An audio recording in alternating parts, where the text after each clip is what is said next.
એકદમ ટેસ્ટી ચટાકેદાર લાલ ચટણી જો તમે એકવાર ખાધીને તો મહિનાઓ સુધી આનો સ્વાદ તમે ભૂલી નહીં શકો.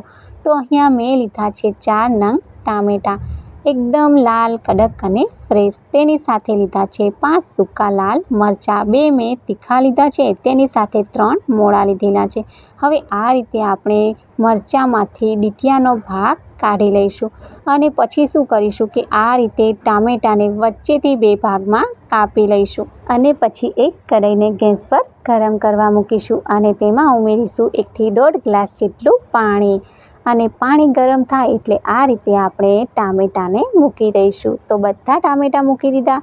હવે આપણે જે સૂકા મરચાં લીધા હતા તેને પણ મૂકી અને ઢાંકણ ઢાંકીને 10 મિનિટ માટે થવા દઈશું.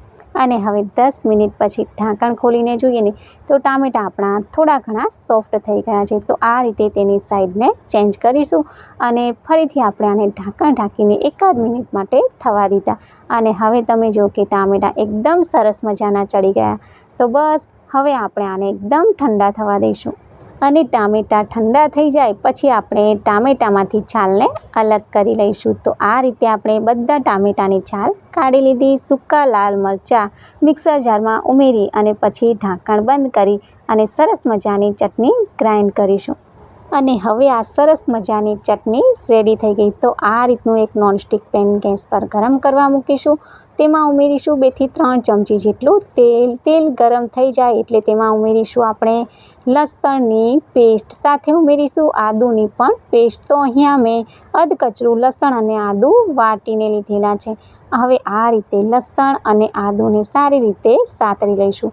પછી ઉમેરીશું 2 ચમચી જેટલો સોયા સોસ. તો આ ચટણીમાં સોયા સોસ ઉમેરવાથી ચટણીનો ટેસ્ટ તો ડબલ જ થઈ જશે. આ રીતે મિક્સ કરી પછી આપણે જે ચટણી રેડી કરીને રાખીને તે આમાં ઉમેરીશું. આ રીતે મિક્સ કરી અને પછી ઉમેરીશું અડધી ચમચી જેટલું મીઠું, 1 ચમચી જેટલી ખાંડ અને 1 ચમચી જેટલું વિનેગર અને પછી આ રીતે સરસ મજાનું બધું મિક્સ કરી લઈશું. અને આ રીતે બધું મિક્સ થઈ જાય ને પછી આપણે આને ઢાંકણ ઢાંકીને 5 થી 6 મિનિટ માટે થવા દઈશું. અને હવે આ ચટાકેદાર લાલ ચટણી બનીને તૈયાર છે.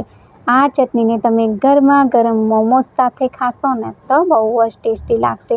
અને થોડી ઘણી જો વધારે બની જાય ને તો ચિંતા ના કરતા, આ ચટણીને તમે રોટલી, ભાખરી, પરાઠા કે બ્રેડ સાથે ખાશો ને તો પણ ટેસ્ટી લાગે છે. 8 થી 10 દિવસ સુધી આ ચટણીને તમે ફ્રીજમાં સ્ટોર પણ કરી શકો છો.